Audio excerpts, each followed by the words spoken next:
Hare Krishna. Hare Krishna devotees எல்லாருக்கும் வணக்கங்கள். ஹரே கிருஷ்ணா हरे friend. Krishna माता जी। हरे कृष्ण ஹரே माता जी। கிருஷ்ணா. ஹரே கிருஷ்ணா. பத்மா மாதாஜி ரொம்ப அழகா வந்துட்டு சாண்டிங் பண்ணீங்க. பகவானோட அனுகிரகம். ஹரி போல். ஹரே கிருஷ்ணா. हरे कृष्ण माता जी। ஹரே கிருஷ்ணா பிரபுஜி. பிரணாம் பிரபுஜி. ஹரே கிருஷ்ணா. हरे कृष्णा माता जी। ஹரே கிருஷ்ணா हरे பிரபுஜி. कृष्ण माता जी। धरणी माता जी। हरे कृष्ण। ஹரே கிருஷ்ணா பத்மா மாதாஜி. பிரணாம் மாதாஜி. ஹரே கிருஷ்ணா. For ஹரி a long period we will meet. Yes மாதாஜி. ஹரே கிருஷ்ணா. பகவான் அனுகிரகத்தில் நம்ம இன்னைக்கு பாகதம் செஷனில் நம்ம பார்க்குறோம். கண்டிப்பாக ரொம்ப பெரிய சுக்ருதி அப்படின்றது தான். அது இன்னைக்கு வேர்ஸு ரொம்ப க்ளோஸ் டு மை ஹார்ட் அப்படின்னு தான் சொல்லுவேன் நான். 1.9.30 வேர்ஸு. எப்பயும் நான் நிறைய செஷன்ஸில் ஒரு விஷயம் ஷேர் பண்ணுறது என்னென்னா, நம்ம பகவத்கீதையில் கிருஷ்ணரை அடைதல் அப்படின்னு 8வது அத்தியாயம் பார்ப்போம். அது வந்து ஒரு தியரிட்டிக்கல் நாலேஜை நம்ம பார்க்குறோம். ஃபிலாசபி பகவத்கீதை பாகவத்தில் பீஷ்மர் அது வந்து அப்படியே அந்த 8வது அத்தியாயத்தில் हरे कृष्णा माता जी வாழ்க வளமுடன். ஹரே கிருஷ்ண பிரபுஜி பிரணாம்ஸ் அப்படியே ப்ராக்டிக்கலாக வந்து அப்ளை பண்ணி காமிச்சிருப்பாங்க. ஸோ அதனால் அவ்வளோ அழகாக நம்ம வந்து என்ன பண்ணணும் அப்படின்றது வந்து பீஷ்மர்கிட்டேருந்து நம்ம அந்த அழகாக தெரிஞ்சுக்கலாம். ஸோ அதுக்கான அற்புதமான ஒரு வேர்ஸு. எல்லா வேர்ஸுமே க்ளோஸ் டு ஹார்ட்டு தான். இந்த வேர்ஸ் படிக்கும்போது அப்படியே அது தியரிட்டிக்கலாக இது ப்ராக்டிக்கலாக பகவான் எவ்வளோ அழகாக நமக்கு வந்து கிரந்தங்கள் கொடுத்துருக்காங்க, எவ்வளோ அழகாக நம்மளுக்கு ஸ்பூன் ஃபீட் பண்ணுறாங்க, எவ்வளோ அழகாக நம்மளை கைட் பண்ணுறாங்கன்னு நினைக்கும் போது ரொம்ப பிளெஸ்டாக நம்மலாம் ஃபீல் பண்ணணும். இவ்வளோ அழகாக இந்த பர்த் டெத் லைஃப் சைக்கிள்லேருந்து வெளியில் வந்து பகவானுக்கு பக்தி பண்ணுறதுக்கான விஷயங்களை நமக்கு பகவான் அழகாக கொடுத்துருக்காங்க. ஸோ இதை முழுசாக நம்ம வந்து கொஞ்சம் கூட சிந்தாமல் சிதறாமல் ஸ்வீகரிச்சுக்கணும் அப்படின்னு பிரார்த்தனை பண்ணிட்டு நம்ம ஆச்சாரியர்களுக்கு பகவானுக்கு பரம்பரைக்கு நம்ம மங்களாச்சரண் ஆஃபர் பண்ணிடலாம். யாருக்கும் மங்களாச்சரண் ஆஃபர் பண்ணணும்னு விருப்பம் இருந்தால் அவசியம் ஆஃபர் பண்ணுங்க. हरे कृष्ण माता जी। प्रणाम माता जी। மாதாஜி பிரணாம்ஸ் மாதாஜி. ஹரே கிருஷ்ணா. कृष्णा माता जी, प्रणाम। ஹரே கிருஷ்ணா. ஹரே கிருஷ்ணா. हरे कृष्णा माता जी। नमस्ते माता जी। அவசியம் பிரபுஜி ஆஃபர் பண்ணி கொடுங்க. ஹரே கிருஷ்ணா. हरे कृष्णा। ஹரே கிருஷ்ணா. ओम नमो भगवते वासुदेवाय। ओम नमो भगवते वासुदेवाय। ओम नमो भगवते वासुदेवाय। ओम अज्ञानतिमिरान्धस्य ज्ञानाञ्जनशलाकया चक्षुरुन्मिलितं येन तस्मै श्रीगुरवे नमः। श्रीचैतन्यमनोभीष्टं स्थापितं येन भूतले स्वयं रूप कथामह्यं तदादि स्वपदान्तिकं। हे कृष्णकरुणा सिन्धु दीनबन्धु जगत्पते गोपेश गोपिका कान्त राधा कान्त नमोऽस्तुते। तप्त कांचन गौरांगी राधे वृंदावनेश्वरी वृषभानुसुते सुधादेवी प्रणमामि हरिप्रिये। वंशकल्पतरुभ्यश्च कृपा सिन्धुभ्येव च पतितानां पावनेभ्यो वैष्णवेभ्यो नमो नमः। मूकं करोति वाचालं पङ्गुं लङ्घयेते गिरिं यत्कृपातमहं वन्दे परमानन्दं माधवं श्रीगुरुं दीनदारणं श्रीचैतन्येश्वरं। कृष्णाय वासुदेवाय देवकी नन्दनाय च नन्दगोपकुमाराय गोविन्दाय नमो नमः। नमो विष्णुपादाय कृष्णपष्टाय भूतले श्रीमती भक्ति वेदांत स्वामी इति नामिने। नमस्ते सरस्वती देवी गौरवाणी प्रचारिणे निर्विशेष शून्यवादी पाश्चात्य देशतारिणे। श्रीमदां स्वागत कृष्णा पुण्य श्रवण कीर्तनः कृत्यक्तं सुस्तोहयभद्राणि विधुनोति सुकृत् सदाम् अष्टप्रायेषु अभद्रेषु नित्यं भागवते सेवया भगवती उत्तम श्लोके भक्तिर्भवति नैष्टिकी। जय श्री कृष्ण चैतन्य प्रभु नित्यानंद श्री अद्वैत गदाधर श्रीवासाति गौर भक्त वृंदा। हरे कृष्ण कृष्ण कृष्ण हरे हरे हरे राम राम राम हरे हरे। हरे कृष्ण कृष्ण कृष्ण हरे हरे हरे राम राम राम हरे हरे। हरे कृष्ण कृष्ण कृष्ण हरे हरे हरे राम राम हरे हरे। हरे कृष्ण माता जी। ஹரே கிருஷ்ணா பிரபுஜி. பிரணாம்ஸ் பிரபுஜி. ரொம்ப அழகாக நம்ம வந்து ஆஃபர் பண்ணியிருக்கோம். இன்னைக்கு அத்தியாயத்தை அப்படியே உள்ளுக்குள்ளார வாங்கணும். சரி, இன்னைக்கு அத்தியாயத்தில் வர ஸ்லோகத்தை எல்லாமே எல்லாமே தான் சரிங்களா. இருந்தாலும் இன்னைக்கு வந்து ஆஹ், நம்ம எப்படி இருக்கணும், நம்மளோட எக்ஸாம் அப்போ அப்படின்றது தான் வந்துட்டு நமக்கு அழகாக பகவான் வந்து குறிப்பிடுறாங்க பீஷ்மர் மூலியமா. சரிங்களா. நல்லபடியாக நம்ம வந்து வாசிப்போம். 2 பேர் மட்டும் ஸ்லோகம் வாசிச்சு கொடுங்க. யாருக்காவது விருப்பம் இருந்ததுன்னா 2 பேர், 2 டிவோட்டி அவசியம். யாருக்கு விருப்பம் இருக்கு ஸ்லோகம் வாசிக்க? ஹேண்ட் ரைஸ் பண்ணி வாசிச்சு கொடுங்க. ஹரே கிருஷ்ணா. மாதாஜி நான் வாசிக்கிறேன் மாதாஜி. விஜயகுமாரி மாதாஜி வாசிச்சு கொடுங்க. ஹரே கிருஷ்ணா. ததோபசம்ஹருத்ய கிரசகஸ்ரணி விமுக்த சங்கம் மன ஆதி பூருஷே கிருஷ்ணே லசத்பீத பட்டே சதுர்புஜே புரஸ்திதே மீலித திருக்வதாரயத். ஹரே கிருஷ்ணா மாதாஜி. பிரணாம்ஸ் மாதாஜி. ஹரே கிருஷ்ணா. ராஜலட்சுமி மாதாஜி டிரான்ஸ்லேஷன் வாசிக்கிறீங்களா? ஹரே கிருஷ்ணா. ஹரே கிருஷ்ணா. மொழிபெயர்ப்பு. ம். அதன் பிறகு ஆயிரக்கணக்கான அர்த்தங்களை கொண்ட வெவ்வேறு விஷயங்களை பற்றி பேசியவரும், ஆயிரக்கணக்கான யுத்தங்களை கண்டவரும், ஆயிரக்கணக்கான மனிதர்களை காப்பாற்றியவருமான அந்த மனிதர் பேச்சை நிறுத்தினார். மேலும் எல்லா பந்தத்திலிருந்தும் முற்றிலும் விடுபட்டிருந்ததால் மற்ற அனைத்திலிருந்தும் மனதை உள்ளுக்கு இழுத்துக் கொண்ட அவர் 4 கரங்களுடனும் இன்னும் மஞ்சள் நிற ஆடைகளுடனும் தனக்கு எதிரே நின்றிருந்த ஆதி புருஷராகிய ஸ்ரீ கிருஷ்ணரின் மீது அகல திறந்த தமது கண்களை பதித்தார். ஹரே கிருஷ்ணா. தேங்க்யூ ராஜலட்சுமி மாதாஜி. புஷ்பா மாதாஜி பொருளுரை வாசிச்சு கொடுக்குறீங்களா? ஹரே கிருஷ்ணா மாதாஜி. பிரணாம்ஸ் மாதாஜி. தமது ஹரே கிருஷ்ணா தமது ஜட உடலை விட்டு பிரியும் மிக முக்கியமான நேரத்தில் மனித வாழ்வின் முக்கிய கடமையை பற்றிய பெருமைக்குரிய உதாரணத்தை பீஷ்மதேவர் நிலைநாட்டினார். இறக்கும் மனிதனை கவர்ந்தெழுக்கும் விஷயமே அவரது அடுத்த வாழ்வின் துவக்கமாக அமைகிறது. ஆகவே பரமபுருஷராகிய ஸ்ரீ கிருஷ்ணரை பற்றிய சிந்தனையில் ஒருவர் ஆழ்ந்திருப்பாரானால் அவர் சந்தேகத்திற்கு இடமின்றி ஸ்ரீ கிருஷ்ணரிடம் திரும்பி செல்வது உறுதி. பகவத்கீதையில் 8.5 to 15 இது உறுதி செய்யப்படுகிறது. 8.5 மேலும் இறப்பின் போது என்னை மட்டுமே நினைத்து கொண்டு உடலை விடுபவன் யாராயினும் அவன் உடனேயே என்னை வந்து அடைகிறான், இதில் எந்த சந்தேகமும் இல்லை.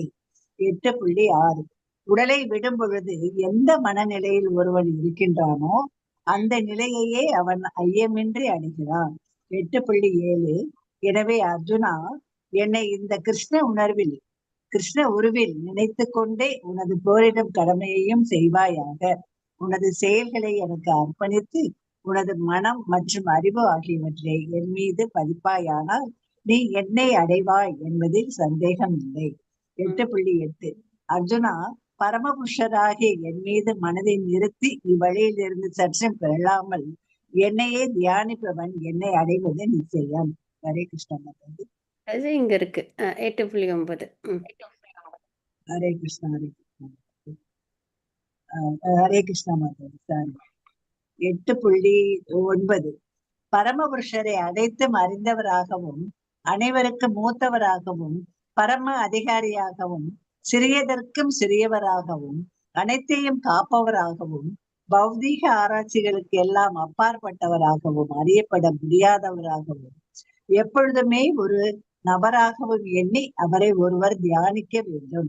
அவர் திவ்யமானவர் என்பதால் பௌதிக இயற்கைக்கு அப்பாற்பட்டவராகவும் சூரியனை போல் பிரகாசிப்பவராகவும் இருக்கிறார். இறக்கும் தருவாயில் உயிர் மூச்சை புருவ மத்தியில் நிறுத்தி முழு பக்தியுடன் பரமபுருஷரை நினைப்பதில் தன்னை ஈடுபடுத்திக் கொள்பவன் நிச்சயமாக பரமபுருஷ பகவானை அடைவான். 8.11 வேதங்களை கற்றவரும் ஓம்காரத்தை உச்சரிப்பவரும் துறவரத்தில் சிறந்த முனிவரும் பிரம்மத்தில் நுழைகின்றனர். இத்தகைய பக்குவத்தை அடைய விரும்பி ஒருவர் பிரம்மச்சரியத்தை பயில்கிறார். விடுதலை அளிக்கக்கூடியதான இம்முறையை இப்பொழுது உனக்கு நான் விளக்குகிறேன். 8.12 எல்லா புலன் ஈடுபாடுகளிலிருந்து விலகி இருப்பதே யோக நிலையாகும். புலன்களுக்குரிய கதவுகளை எல்லாம் அடைத்து மனதை இதயத்திலும் உயிர் மூச்சை தலை உச்சியிலும் நிறுத்தி ஒருவன் யோகத்தில் நிலை வருகிறார். 8.13 இந்த யோக பயிற்சியில் நிலை பெற்ற பின் ஓம் என்னும் பிரணவ மந்திரத்தை உச்சரித்தவாறு பரமபுருஷரை பற்றி சிந்தித்துக் கொண்டே உடலை விடுபவன் நிச்சயமாக ஆன்மீக உலகை அடைவான். 8.14 பிதாவின் புதல்வனே, எப்பொழுதும் பக்தி தொண்டில் ஈடுபட்டு இருப்பதால் வழி பெறலாமல் என்னையே நினைத்து கொண்டு இருப்பவனுக்கு என்னை அடைவது மிகவும் சுலபமாகும். 8.15 பக்தி யோகிகளான சிறந்த ஆத்மாக்கள் என்னை அடைந்த பிறகு துன்பம் நிறைந்த தற்காலிகமான இவ்வுலகிற்கு திரும்பி வருவதே இல்லை. ஏனெனில் அவர்கள் மிக உயர்ந்த பக்குவத்தை அடைந்து விடுகின்றனர்.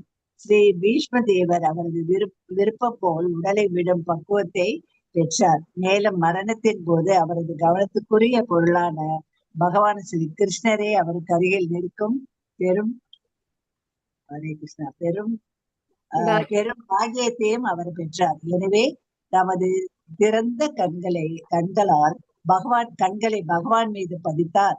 ஸ்ரீ கிருஷ்ணரிடம் அவருக்கு இருந்த இயற்கையான அன்பினால் அவரை நீண்ட நேரமாக பார்த்து கொண்டே இருக்க அவர் விரும்பினார். அவர் ஒரு தூய பக்தராக இருந்ததால் யோகத்தை பற்றிய கொள்கைகளில் ஆழமாக ஈடுபட அவரால் இயலவில்லை. சாதாரண பக்தி யோகனை பூரணத்துவத்தை அளிக்க போதுமானதாகும். ஆகவே மிகவும் நேசிக்கத்தக்க பொருளாகிய பகவான் ஸ்ரீ கிருஷ்ணரை நேரடியாக காண்பதே பீஷ்ம தேவரின் தீவிர விருப்பமாகும். மேலும் பகவானின் கருணையால் உயிரை விடும் வேளையில் ஸ்ரீ பீஷ்மருக்கு சந்தர்ப்பம் கிட்டியது. Hare Krishna Mataji. Thank you very much Mataji. Hare Krishna Mataji. Pranams Mataji. Hare Krishna. Kalavathi Mataji hand rice பண்ணியிருந்தீங்க, ஸ்லோகம் மட்டும் வாசிக்கிறீங்களா ஒரு தடவை? ஓகே, ஹரே கிருஷ்ணா. ஓகே, என்ன அப்படின்னா வந்து நான் படிக்கிறேன் மாதாஜி. மாதாஜி அது நல்லா வாசிக்கிறதுனா ஒரு தடவை வாசிச்சிருங்க. ஹரே கிருஷ்ணா. ததோபசம்ஹ்ருத்ய கிரஹ சகஸ்ரணி விமுக்த சங்கம் மன ஆதி புருஷே கிருஷ்ணே லசத் பீத படே சதுர்புஜே புரஸ்திதிதே அமிலித த்ருத்யதாரயத். ஹரே கிருஷ்ணா மாதாஜி. பிரணாம்ஸ் மாதாஜி. ஹரே கிருஷ்ணா. சோ இந்த ஸ்லோகத்துல நான் படிக்கிறேன். யார் வாசிக்கணுமா? வாசிச்சு கொடுங்க மாதாஜி. ததோபசம்ஹ்ருத்ய கிரஹ சகஸ்ரிணீர் விமுகம் மன ஆதிபுரி கிருஷ்ணே லசபீட பட்டே சதுர்புஜே புரசதே சதே மீலித திருகக் யதராத் யதரயத். ஹரே கிருஷ்ணா மாதாஜி. பிரணாம்ஸ் மாதாஜி. இந்த ஸ்லோகத்துல நமக்கு என்ன பண்ணணும், நம்மளோட எக்ஸாம் நம்ம எப்படி எழுதணும், நம்ம எல்லாருக்கும் ஒரு எக்ஸாம் இருக்கு. என்ன எக்ஸாம்? நம்ம எல்லாரும் இறப்பு அப்படின்றத நம்ம எல்லாருமே ஃபேஸ் தான் பண்ணுவோம். பிறப்புன்றது இருந்ததுன்னா இறப்புன்றது இருக்கு அப்படின்றது உறுதியான ஒரு விஷயம்தான்.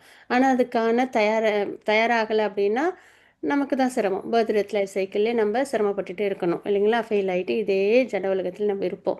ஆனால் இப்போது நமக்கு பகவானோட அனுகிரகத்தில் எப்படி எக்ஸாம் எழுதணும், என்ன ஆன்சர் எல்லாமே நமக்கு நல்லபடியாக தெரியுது. பகவத்கீதை பாகவதம் நல்லபடியாக நமக்கு பரம்பரையிலேருந்து கிடைக்குது இல்லைங்களா?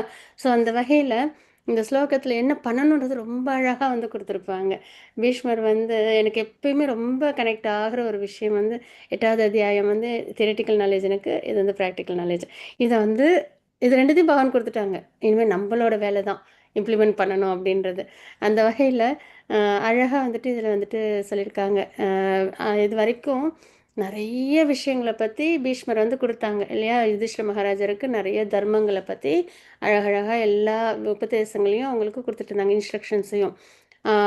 அதுக்கப்புறம் அந்த உத்தராயண காலம் அப்படின்னு வரும்போது டக்குன்னு ஸ்டாப் பண்ணாங்க. டக்குன்னு ஸ்டாப் பண்ணிவிட்டு அதுக்கப்புறம் என்ன பண்ணாங்க அப்படின்றத இந்த ஸ்லோகத்தில் நம்ம வந்து பார்க்குறோம். சரிங்களா? ஆயிரக்கணக்கான அர்த்தங்களை கொண்ட வெவ்வேறு விஷயங்களேன்னு அவங்க 12 மகாஜனில் ஒருத்தவங்க. ஆக்சுவலாக யுதிஷ்டிர மகாராஜரோட அந்த கவலையை வந்து பகவானாலே அழகாக போக்கியிருக்க முடியும். பகவானால் முடியாதது எதுவுமே கிடையாது. ஆனால் 12 மகாஜனில் ஒருத்தவங்களான பீஷ்மர் தன்னோட டிவோட்டி அவங்கள வந்து பெருமைப்படுத்தணும் அப்படின்ற ஒரு காரணத்துக்காக யுதிஷ்டருக்கு வந்து அந்த கவலை அப்படின்றது பகவான் சொல்லியும் சரி, வியாசர் சொல்லியும் சரி, யார் சொல்லியும் போகாமல் பார்த்துக்கிட்டு இதயத்துலேருந்து பரமாத்மாவா பீஷ்மர் சொல்லி தான் அவங்களோட அந்த கவலை, அந்த போரில் நிறைய பேர்லாம் இறந்து போயிட்டாங்க அப்படின்லாம் ரொம்ப கவலைப்பட்டுட்டு இருந்தாங்க இல்லையா? தான் ஒருத்தனுக்கு ராஜ்யம் கிடைக்கணுன்றதுக்காக இவ்வளோ பேர் சிரமப்பட்டுட்டாங்களேன்னு அந்த கவலை வந்து பீஷ்மர் சொல்லி போகணும் அப்படின்னு பகவானோட விருப்பமாக நம்ம பார்த்தோம் இதுக்கு முன்னாடி ஸ்லோகங்கள்லாம். ஸோ அந்த வகையில் பீஷ்மர் 12 மகாஜனில் ஒருத்தவங்கன்றனால எல்லா தர்மமும் ரொம்ப அழகாக தெரிஞ்சவங்க இல்லைங்களா? பர்ஃபெக்டாக தர்மம்லாம் தெரிஞ்சவங்க பீஷ்மர் அப்படின்னு நம்ம பார்க்குறோம். அதுவும் இல்லாமல் பகவானோட ஒரு ரொம்ப பெரிய டிவோட்டி. அவங்க மூலியமாக நமக்கு லெசன் என்னென்னா, பகவானோட டிவோட்டியாக இருந்தாலும் அதர்மம் பண்ணால் அவங்களுக்கு தண்டனை நிச்சயம் அப்படின்றது தான் நமக்கு லெசனாக வந்து பீஷ்மர் மூலியமாக நம்ம தெரிஞ்சுக்கிறது. சரிங்களா? ஸோ அந்த வகையில் நிறைய உபதேசங்கள், அந்த விஷயங்கள், அந்த ஒழுக்கங்கள், அந்த தர்மம், இது எல்லாத்தையும் வந்து என்ன பண்ணாங்க அப்படின்னா யுதிஷ்ண மகாராஜருக்கு அழகாக சொல்லிக்கிட்டே வந்தாங்க, விஷ்ணு சஹஸ்ரநாமத்துலேருந்து எல்லாமே. அதுக்கப்புறம் அதே மாதிரி அவங்களோட அந்த சத்ரியனா அந்த விஷயமும் அச்சீவ் பண்ண விஷயமும் நிறைய யுத்தத்தை அவங்க வந்து பார்த்தவங்க அப்படின்றது. அதே மாதிரி ஆயிரக்கணக்கான மனிதர்களை காப்பாற்றியவருமான அப்படிப்பட்ட நிறைய சாதிச்சு நல்ல தர்மத்தை தெரிஞ்சு பகவானுக்கு பக்தி பண்ண ஒரு டிவோட்டி என்ன பண்ணுறாங்க, அந்த நேரம் இறக்கும் நேரம் வந்த உடனே என்ன பண்ணுறாங்க அப்படின்னா ஃபஸ்ட்டு அந்த பேச்சை வந்து நிறுத்துறாங்க. சரிங்களா? அதுதான் அந்த பேச்சு அப்படின்றது வந்து ஸ்டாப் ஆயிடணும். சரிங்களா? அதுக்கப்புறம் மேலும் எல்லா பந்தத்திலிருந்து முற்றிலும் விடுபட்டு இருந்ததால் அதுக்கு முன்னாடியே அவங்க என்ன பண்ணிட்டாங்க, இந்த அந்த ஏரோ பெட்டில் வராங்க இல்லையா, அந்த அம்பு படுக்கையில், அப்பயே அவங்க வந்து ஆல்மோஸ்ட் எல்லாமே ரினவுன்ஸ்டாக தான் இருந்தாங்க இல்லைங்களா?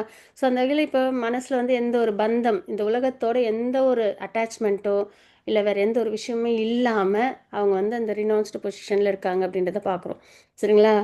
ஸோ அடுத்தது அது அப்படிப்பட்ட மனம் பற்றற்ற மனத்தோடு அவங்க இருக்கிற அந்த ஒரு பட்சத்தில் அதை என்ன பண்ணாங்க, உள்ளுக்குள்ளார இழுத்தாங்க, வெளி விஷயங்களை பற்றி யோசிக்காமல்.